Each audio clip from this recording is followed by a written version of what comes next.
La rumeur commença par un souffle. À la tombée du jour, entre les allées de canne à sucre et les arbres centenaires qui murmuraient encore le vent des tropiques, quelqu'un avait vu une lumière étrange dans la grande maison. Une lueur qui dansait derrière les rideaux de dentelle, au dernier étage du Solar do Montenegro. Ce N n'était pas la lueur des lampes à huile, ni celle des bougies de cire qu'on allumait pour les maîtres. C'était une flamme mouvante, fiévreuse, presque indécente. Et ce soir-là, disait-on, c'était la nuit des noces de la jeune héritière, Donna Isadora Montenegro, celle que tout le Paraíba appelait la blanche des orangers. Mais ce que personne, pas même les esclaves les plus anciens, ne pouvait imaginer, c'est que derrière cette lueur, sous les draps brodés venus de Lisbonne, ce n'était pas la mariée qui gisait. C'était une autre femme, une autre peau, une autre odeur, une autre histoire. Les chroniques locales, celles qu'on n'ose plus citer, parlèrent d'un secret d'État, d'un mensonge de sang, d'un mariage qui n'eut jamais lieu, ou du moins, pas entre les âmes que l'on croyait unies. Pourtant, tout commença bien avant cette nuit de 1856, dans les profondeurs une fazenda aussi prospère qu'infectée par les non-dits, la Fazenda Santa Esperança. Là, sous un soleil implacable, naquit celle que l'histoire oublia. On l'appelait Sabel, contraction de Isabelle, nom qu'une vieille esclave avait murmuré entre deux contractions. Elle était fille d'une captive angolaise et, disait-on, du patriarche lui-même, le redoutable colonel Álvaro Montenegro, l'homme qui régnait sur des centaines d'âmes, sur des champs à perte de vue et sur les destins de tout un village. Sabel grandit dans l'ombre, comme un écho illégal du pouvoir. Ses yeux d'un noir profond trahissaient une lucidité dérangeante. Les maîtres disaient qu'elle regardait trop, que son silence inquiétait. Pourtant, la jeune métisse savait qu'elle portait en elle quelque chose que personne ne devait découvrir. Le même grain de beauté que la jeune Isadora, la fille légitime, au même endroit, juste au creux du cou. Le même rire étouffé, la même fossette. Le sang, dans sa perfidie, avait tracé un miroir impossible. Les années passèrent. La maison grande s'emplissait de musique et d'hypocrisie, de parfums sucrés et d'humidité, de promesses d'Europe et de cris étouffés des Senzala. La petite Sabel, devenue femme, était affectée au service personnel d'Isadora. On lui enseigna à coiffer les cheveux de la jeune maîtresse, à ajuster les corsets, à lisser les dentelles. Deux destins enchevêtrés, l'une promise à la noblesse, l'autre à l'oubli. Et pourtant, entre elles, quelque chose naquit. Pas l'amitié, un lien plus ambigu, plus interdit. Un soir, Isadora l'avait observé dans le miroir, alors que Sabel ajustait une parure de perles autour de son cou. « Si tu avais ma peau, dit-elle en riant doucement, on croirait presque que tu es moi. » Et Sabel, sans lever les yeux, « Si j'avais votre peau, Señora, que deviendriez-vous » Ce fut le début d'un jeu dangereux. À cette époque, la rumeur d'un mariage arrangé circulait. Álvaro Montenegro, vieillissant, avait promis sa fille à un jeune propriétaire venu du Reconcavo, un certain Dom Eduardo Vasconcelos, un nom qui valait des hectares. L'union devait sauver la fortune de la famille, menacée par les dettes, la rouille des machines et les nouvelles lois abolitionnistes venues de Rio. Mais Isadora ne voulait pas de ce mariage. Son cœur appartenait à un autre, un prêtre défroqué, dit-on, ou peut-être un simple rêve de liberté. Les témoins divergent. Ce qui est certain, c'est que la veille des noces, elle disparut, officiellement malade, officieusement en fuite, et le patriarche, fou de rage, prit une décision qui allait maudire sa lignée. La cérémonie devait avoir lieu le lendemain, en grande pompe, devant les notables de la région. Il était hors de question de tout annuler. Le nom des Montenegro ne pouvait être sali par un scandale. Alors, dans le secret d'une chambre close, Álvaro ordonna l'impensable. Il fit venir Sabel. Les servantes racontèrent plus tard qu'elle entra pieds nus, sans comprendre. Le colonel lui tendit la robe blanche d'Isadora. « Ce soir, dit-il d'une voix rauque, tu seras ma fille, pour une nuit seulement. » Les bougies tremblaient. Le parfum du jasmin se mêlait à la peur. Et Sabel, docile, obéit. Quand la nuit tomba sur la Santa Esperança, la cloche du petit oratoire sonna les vêpres. Dom Eduardo, impatient, buvait son vin à la salle d'apparat. On chuchotait que la mariée avait perdu connaissance d'émotion. Personne ne vit le visage sous le voile. Ce fut ainsi que le mariage eut lieu. Un acte, un serment, un baiser volé à l'obscurité. Et, plus tard, dans la chambre nuptiale, le mensonge prit cher. Sabel se souviendra toujours du froid du drap contre sa peau brûlante, du regard troublé de l'homme qui croyait posséder une héritière, du tremblement de sa propre main lorsqu'il murmura le prénom d'une autre. Au dehors, le vent faisait claquer les volets. À l'intérieur, un serment maudit liait pour toujours deux âmes qui ne se seraient jamais croisées autrement. Le matin, Isadora réapparut. Personne ne sut d'où elle venait. Certains dirent qu'elle avait tenté de se jeter dans la rivière. D'autres, qu'elle avait été cachée par une vieille guérisseuse. Le patriarche blême ordonna le silence absolu. L'esclave fut renvoyée à la Senzala, couverte de marques et d'or. Mais quelque chose avait changé. Dans la maison, le miroir ne reflétait plus la même image. Et dans le ventre de Sabel, quelques semaines plus tard, un secret grandissait. Ce secret, c'était l'héritier, un enfant né du mensonge, du sang mêlé, d'une nuit d'usurpation. Un enfant qui porterait, sans le savoir, la malédiction du nom Monténégro. Des années plus tard, quand la fortune de la famille s'effondra, quand la terre se dessécha, quand la mer emporta les cargaisons de sucre, certains disaient que tout avait commencé cette nuit-là, la nuit où l'esclave avait remplacé la mariée. Mais pourquoi tant de silence? Pourquoi cette omerta, transmise de génération en génération? Que s'était-il réellement passé dans la chambre aux rideaux clos? Et surtout, qu'était-il advenu de l'enfant? Car c'est là que l'histoire s'obscurcit. Les registres de la paroisse mentionnent une naissance illégitime en 1857, rapidement effacée. Et dans les archives du tribunal d'Itaparica, un procès mystérieux pour falsification de lignée fut intenté 10 ans plus tard, sans condamnation. Les experts modernes, comme l'historienne fictive Dr. A. Helena Pires, parlent d'un cas typique de substitution généalogique, courant dans les plantations décadentes du Brésil impérial. Mais d'autres, plus superstitieux, évoquent une vengeance. Une vengeance lente, implacable, qui aurait conduit toute la descendance Monténégro à la ruine, jusqu'à l'étrange naufrage de 1902, celui du navire Santa Esperança, parti pour Lisbonne avec à son bord les derniers héritiers. Et dans les profondeurs de l'Atlantique, dit-on, repose encore la boîte de nacre contenant le testament du colonel.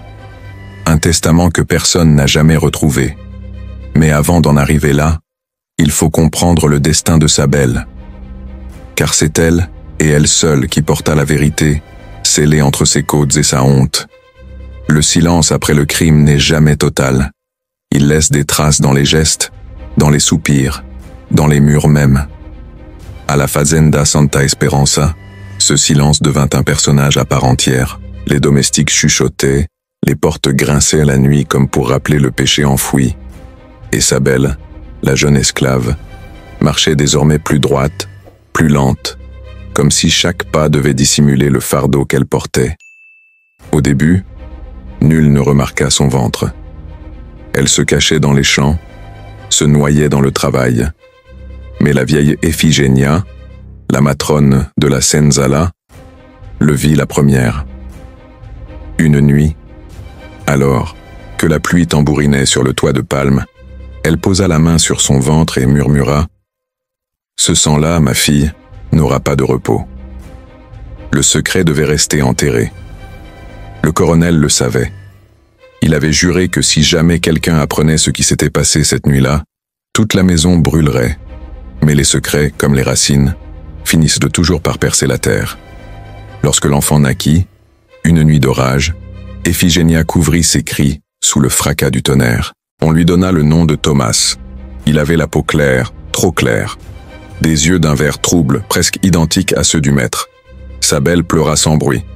Elle savait que cet enfant ne lui appartenait déjà plus. Le lendemain, le colonel fit venir la nourrice d'Isadora. L'ordre fut bref. L'enfant serait confié à la maison grande, élevé comme un orphelin de confiance, protégé de la honte. Et Sabel serait envoyé dans les champs de Cannes, loin des regards. Les années passèrent. Thomas grandit au milieu des portraits dorés et des crucifix ternis. Il appelait Isadora Madrigna, marraine, sans comprendre pourquoi elle détournait les yeux à chaque fois qu'il prononçait ce mot. Un soir, alors qu'il n'avait pas encore 10 ans, il surprit une conversation. La voix du colonel, tremblante, disait « S'il découvre un jour qui il est, tout est perdu. » Cette phrase resta gravée dans sa mémoire comme un fer rouge. Pendant ce temps, dans la Senzala, Sabel dépérissait, les saisons se succédaient, et son corps portait les cicatrices d'un travail inhumain. Mais son esprit, lui, ne pliait pas. Elle guettait de loin la silhouette de l'enfant sur le balcon et priait les saints qu'il ne répète jamais les crimes de son sang. Un jour, alors que la fièvre la clouait au sol, elle reçut la visite d'un prêtre franciscain, le père Ignacio, ami du colonel. C'était un homme étrange, aux yeux d'une douceur redoutable. Il s'assit près d'elle et dit doucement « Ma fille, les péchés des maîtres ne s'effacent qu'en vérité. Si tu me dis ce que tu sais, je te promets que ton âme reposera. » Sabel détourna le regard. « Et si ma vérité brûle plus que le feu ?» Le prêtre se tut. Quelques mois plus tard, le colonel mourut. Sa mort fut aussi brutale que mystérieuse. On le retrouva au petit matin, étendu dans la véranda, les yeux ouverts vers le ciel, une main crispée autour d'un crucifix brisé. Certains parlèrent d'un infarctus, d'autres d'un empoisonnement. Mais la légende raconta qu'il avait été hanté, qu'une femme à la peau sombre lui était apparue dans ses rêves, tenant un enfant ensanglanté dans les bras. À sa mort, la maison entra dans un deuil théâtral. Isadora, désormais veuve de Dom Eduardo, mort lui aussi dans des circonstances troubles, prit la direction du domaine. Et Thomas, l'enfant sans nom, devint son héritier officieux. Mais les temps changeaient. L'empire du Brésil vacillait. Les lois contre l'esclavage se multipliaient. La fortune sucrière des Monténégro s'effritait comme la poussière des cannes. La fazenda sombrait lentement dans la ruine. C'est alors qu'un homme réapparut. Capitaine Duarte Leal, un ancien associé du colonel. Il portait une mallette de cuir et un sourire qui sentait le chantage. « Quand Señora Isadora, dit-il un jour, j'ai entre les mains un document que feu votre père aurait voulu détruire. Une confession, signée de lui. Si ce papier voyait le jour, votre nom disparaîtrait. » Isadora pâlit. Elle comprit aussitôt. Le document en question, c'était le testament original, celui qui révélait la substitution, l'enfant illégitime, et la nuit maudite. Elle tenta de le racheter, d'acheter le silence de Duarte. Mais l'homme exigea plus, les titres de propriété de la Santa Esperanza. C'était la fin. Cette nuit-là, Isadora fit un choix. Elle appela Sabel. Les deux femmes ne s'étaient pas parlé depuis plus de 20 ans. Leurs regards se croisèrent, lourds de fantômes. « C'est toi qui as mis ce fardeau sur nous », dit Isadora d'une voix glaciale. « C'est ton père qui a tout choisi », répondit Sabel. « Et c'est ton sang qui réclame maintenant notre chute. » Le silence tomba. Puis Isadora lui tendit une clé. Dans la cave, il y a une boîte de nacre. Dedans, tu trouveras ton salut, ou ta damnation. Fais-en ce que bon te semble. Sabel descendit, tremblante, une lampe à la main. Dans l'obscurité, elle trouva la boîte.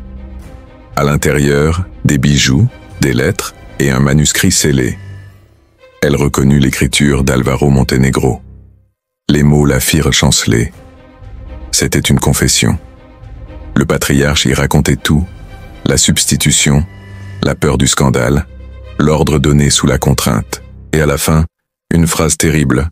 « Que ma faute descende avec moi dans la mer, et que ceux de mon sang soient jugés par leurs actes, non par mon crime. » Sabel comprit. Ce papier pouvait tout détruire. Mais il pouvait aussi sauver Thomas. Elle s'enfuit dans la nuit, la boîte contre son cœur. Le tonnerre éclata. Les chiens aboyèrent. Au matin, elle avait disparu. On la chercha des jours durant. On retrouva seulement, près du port, un châle blanc maculé de boue. Quelques semaines plus tard, Isadora reçut une lettre anonyme. Ce qui devait être englouti l'a été. Aucun héritier ne sera pur tant que la vérité dormira sous les vagues. Les années suivantes furent celles de la décadence. Thomas, devenu homme, partit pour Recife. Il y fit fortune dans le commerce maritime, ignorant tout de sa véritable naissance. Il rêvait d'acheter un navire pour rebaptiser la Santa Esperança et sauver le nom des Monténégro. Mais les dieux du passé n'avaient pas oublié. En 1902, son rêve prit forme. Il fit construire un grand voilier à coque blanche qu'il nomma, ironie tragique, Santa Esperança II. À bord, il embarqua les derniers descendants de la lignée et une malle d'archives familiales, confiée par une vieille servante. Parmi ces papiers dormait peut-être, qui sait, la confession du colonel. Le 17 juillet, le navire quitta Salvador pour Lisbonne. Il ne revint jamais.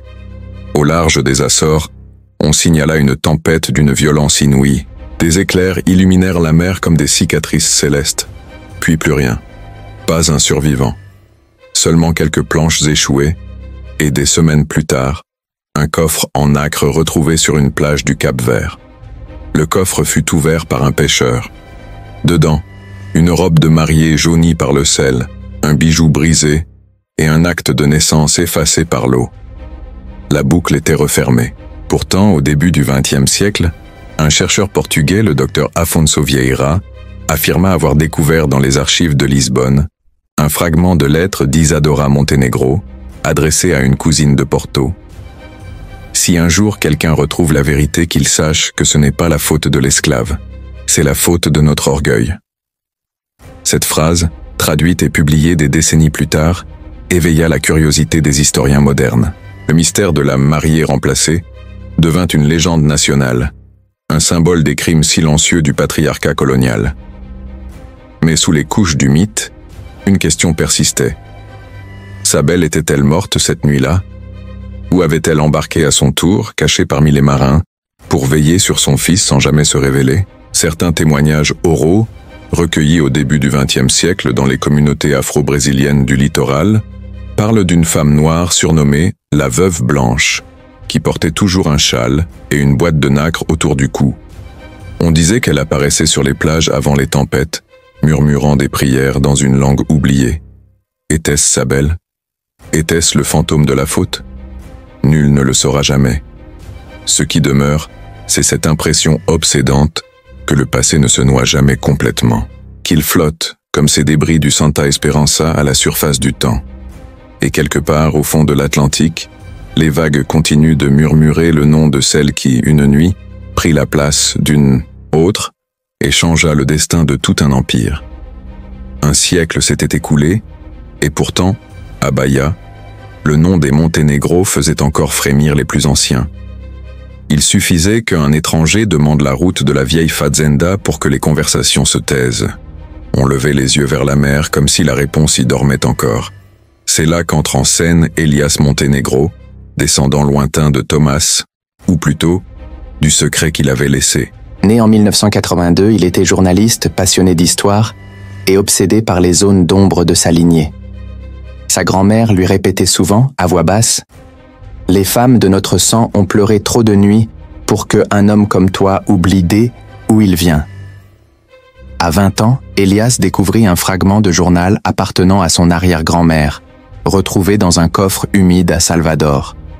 Les mots étaient à moitié effacés, mais on pouvait encore lire « J'ai vu la mer avaler nos péchés. » J'ai entendu la voix d'une femme dans le vent dire « Le sang réclame le sang ».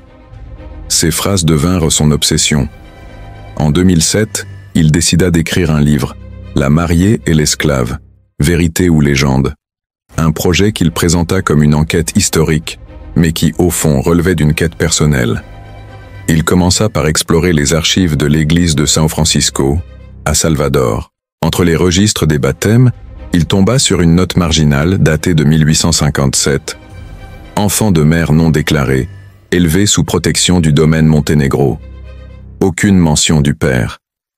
Mais l'écriture, cette écriture tremblée, ressemblait étrangement à celle du colonel Alvaro, visible dans d'autres documents notariés.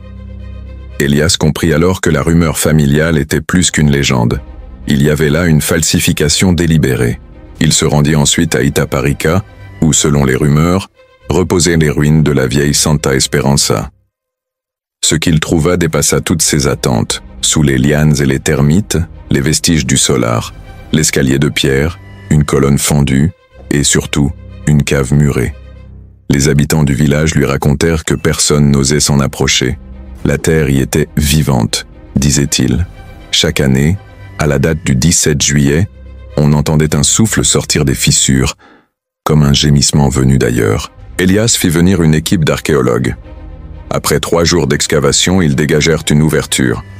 Derrière, dans l'obscurité, ils trouvèrent un coffre rongé par l'humidité. Et à l'intérieur, un voile jauni, un crucifix brisé et une lettre pliée dans un sac de toile. L'écriture était ancienne, fine, élégante. En haut, un mot. Sabel.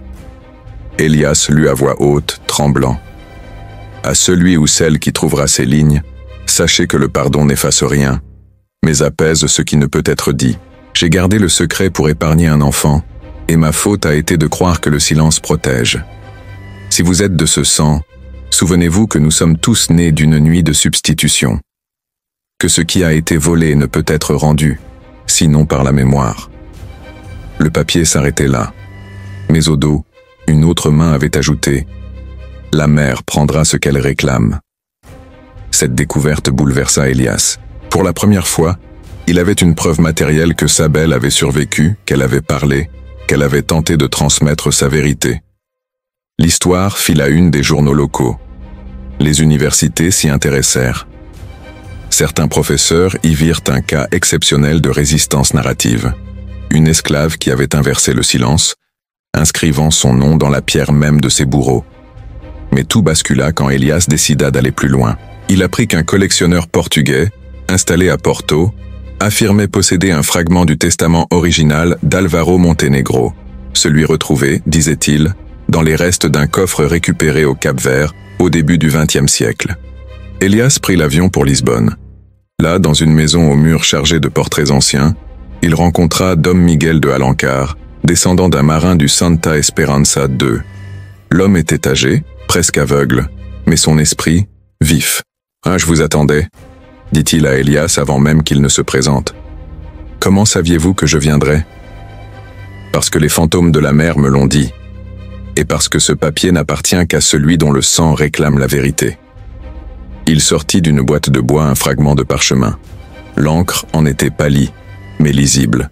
Si le sang des maîtres se mêle à celui des esclaves, qu'on sache que ce n'est pas la honte, mais la justice. Car celui qui a voulu effacer la chair ne pourra effacer la mémoire. Signé Álvaro Montenegro. Elias sentit un frisson courir dans sa nuque. Tout prenait sens. Le patriarche, rongé par la culpabilité, avait cherché à se racheter dans la mort. Mais ce testament, dissimulé, n'avait jamais été lu. Dom Miguel referma le coffre. « Vous savez ce que cela signifie ?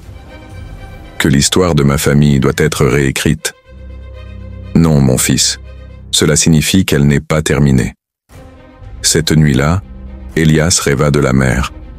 Une silhouette de femme marchait sur les vagues, tenant une lanterne. Elle murmurait quelque chose qu'il ne comprenait pas. En se réveillant, il entendit, dans le silence de la chambre, une voix lointaine prononcer son nom. De retour au Brésil, il décida d'organiser une exposition publique autour de ses découvertes. La vérité engloutie. Les visiteurs affluaient. Au centre, derrière une vitre, il exposa la lettre de Sabel. Les gens pleuraient, certains priaient. Mais une nuit, le musée prit feu. Les pompiers parlèrent d'un court-circuit. Pourtant, les témoins jurèrent avoir vu une femme vêtue de blanc marcher dans les couloirs avant que les flammes ne jaillissent. Le feu épargna miraculeusement une seule pièce. La lettre. Tout le reste fut réduit en cendres. Ce fut trop pour Elias. Il décida de retourner à la Santa Esperança, seul. La pluie tombait drue, les arbres pliaient sous le vent. Il entra dans les ruines, posa la lettre sur l'aine-autel du vieux oratoire et dit « Si tu veux la paix, parle. » Alors quelque chose se passa. Le vent s'engouffra dans la pièce, les bougies s'allumèrent toutes seules. Une voix, douce et lointaine, murmura « Le sang réclame la mer. » Elias sentit le sol vibrer. Sous ses pieds, la terre se fissurait. Une odeur de sel monta des profondeurs. Puis tout s'effondra. Les secours le retrouvèrent le lendemain, inconscient, allongé sur le rivage. Dans sa main, un morceau de nacre luisait encore. Quelques semaines plus tard, des plongeurs venus inspecter les environs de la falaise découvrirent, sous les eaux, des débris anciens, des planches, des croix et une boîte intacte. À l'intérieur, une alliance rouillée, un fragment de voile et un portrait miniature d'une femme métisse tenant un enfant. L'image était signée au dos, Sabel Montenegro, 1857. La nouvelle fit le tour du monde. Les experts confirmèrent l'authenticité du portrait. Les médias parlèrent de « la première trace visuelle d', une esclave ayant modifié la lignée d', une maison coloniale ». Mais pour Elias, cette gloire soudaine n'était qu'un écho tragique. Il savait que le cycle n'était pas brisé. Les nuits suivantes, il rêva encore de la mer. Et toujours, la même voix. La vérité ne se publie pas, elle se vit. Alors il prit une décision. Un matin d'août, il quitta Salvador à bord d'un petit voilier. On le vit s'éloigner vers le large, emportant la lettre, la boîte de nacre et le portrait. Il dit à un pêcheur avant de partir « Je vais rendre ce qui a été volé ». Le soir même, une tempête éclata. Le lendemain, on retrouva le bateau renversé, vide. Sur la plage, un seul objet échoué, le crucifix brisé du colonel. Depuis, chaque année, à la date du 17 juillet, les habitants jurent entendre, au large de Bahia, le son d'une cloche d'église, suivi d'un murmure « Santa Esperanza ». Certains disent que c'est la mer qui parle, d'autres que c'est la voix de Sabel, enfin apaisée. Mais il est aussi des historiens modernes qui affirment que tout ceci n'est que une construction symbolique, le reflet une culpabilité collective, une allégorie du métissage et du pardon. Parmi eux, la professeure Maria Tavares, spécialiste de la mémoire post-esclavagiste, écrit « Le mythe de Sabel n'est pas celui d'une vengeance, mais d'une réconciliation refusée. Tant que le Brésil n'aura pas reconnu la femme qui a porté la honte des maîtres, la mer gardera le dernier mot. Et peut-être a-t-elle raison, car au fond, la véritable malédiction des Monténégro n'était pas la substitution d'une nuit. C'était le refus de regarder en face le miroir de leur propre histoire. Il arrive un moment, dans toute légende, où le silence devient plus éloquent que les mots. Des années s'étaient écoulées depuis la disparition d'Elias Montenegro, quand l'histoire du journaliste hanté par les fantômes de sa lignée était devenue un sujet de débats universitaires, de documentaires et de murmures sur les réseaux. Mais au cœur du tumulte, un détail demeurait inexpliqué. Personne n'avait jamais retrouvé la boîte de nacre. Jusqu'à ce matin d'octobre, 123 ans jour pour jour après le naufrage du Santa Esperanza II. Sur la plage de Morro de São Paulo, un enfant de pêcheur trouva, entre les algues, un petit coffret fermé par une serrure rouillée. À l'intérieur, une photo en noir et blanc représentant un homme au regard fixe, Elias, tenant dans sa main la même boîte, comme si le temps s'était replié sur lui-même. Et, glissé derrière le cliché, une feuille jaunie portant ces mots « Ce qui fut pris doit être rendu.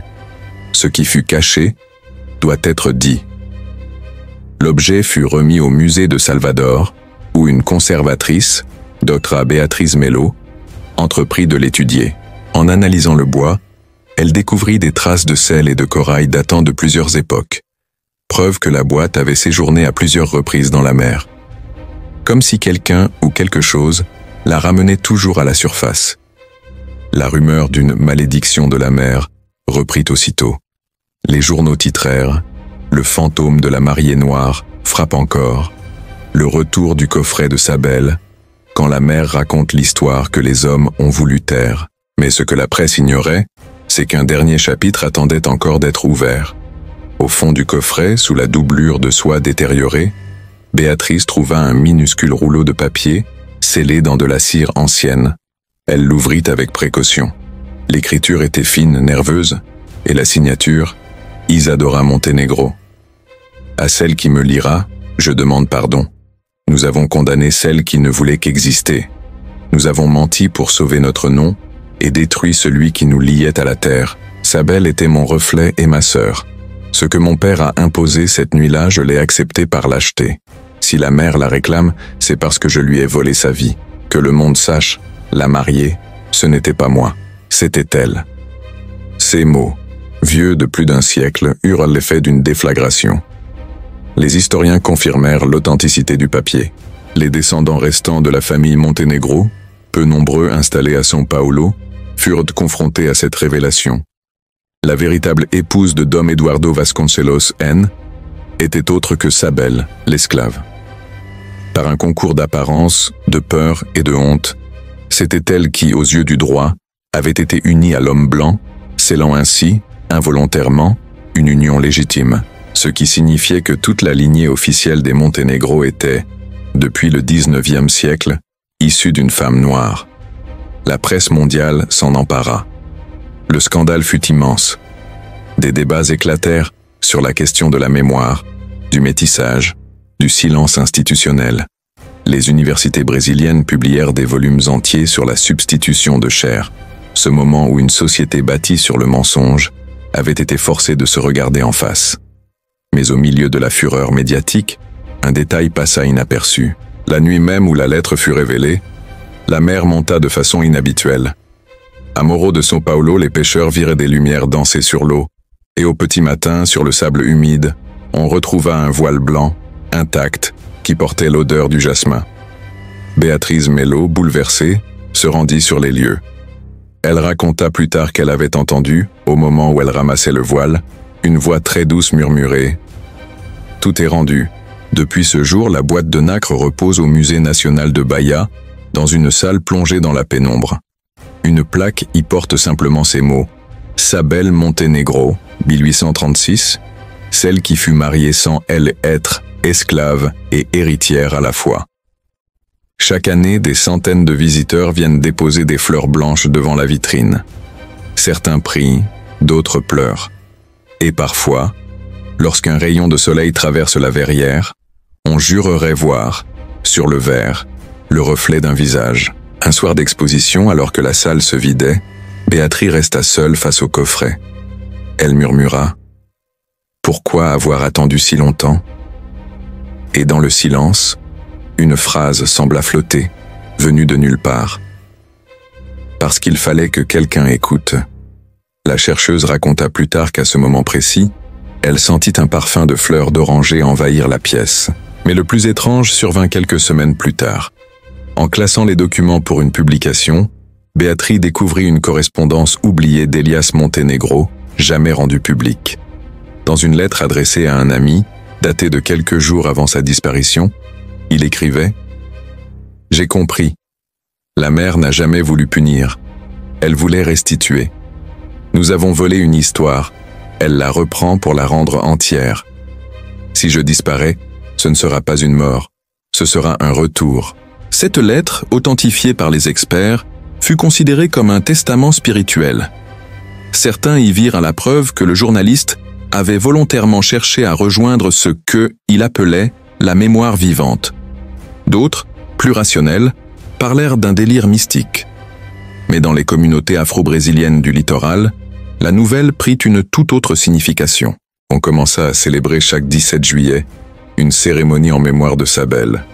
Un rituel mêlant chant yoruba, prières catholiques et fleurs de jasmin jetées à la mer. On l'appela la nuit de la mariée des vagues. Les anciens racontaient qu'à minuit, la mer devenait lisse comme un miroir, et que si l'on s'y regardait, on pouvait voir derrière son propre reflet, celui d'une femme aux yeux calmes, portant un voile et un sourire triste. Les années passèrent, mais la fascination ne faiblit pas. Des cinéastes, des écrivains, des chercheurs, vinrent de partout pour comprendre ce mystère. Était-ce un hasard? Une justice poétique? Une rédemption tardive? La dernière pièce du puzzle apparut en 2024 lors d'une restauration numérique des archives portugaises. Un document oublié fut exhumé, un acte officiel, daté du 2 février 1857, signé par Dom Eduardo Vasconcelos. Reconnaissance d'un mariage légitime entre moi et Sabel de la Nacra, béni sous le nom d'Isadora. Ce texte, resté secret, confirmait l'impossible. Le mari lui-même avait découvert la substitution. Et, Au lieu de dénoncer la supercherie, il avait décidé de reconnaître Sabel comme son épouse. Un geste d'amour, de honte, de rachat, personne ne le sait. Mais cette signature changea tout. Elle fit d'une esclave, pour la première fois, une femme légitimement mariée dans la haute société impériale. Et d'elle descendit toute une lignée métisse, cachée sous des siècles de silence. L'ironie du destin, cruelle et magnifique, voulut que la noblesse blanche des Monténégro fût en réalité issue d'une union interdite, celle-là même qu'ils avaient tenté de effacer.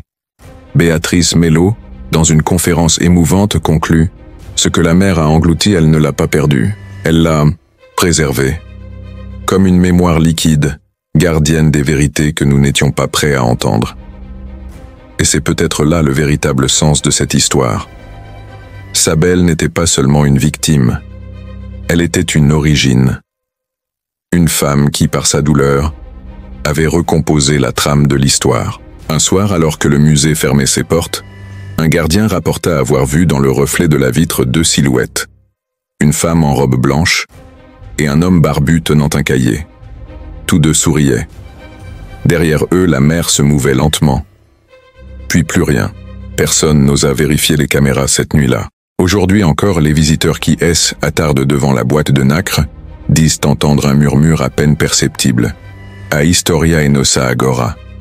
Et dans ce souffle, la frontière entre passé et présent s'efface. Car les vérités que l'on cache finissent toujours par remonter. Et parfois, elles reviennent sous la forme d'une vague.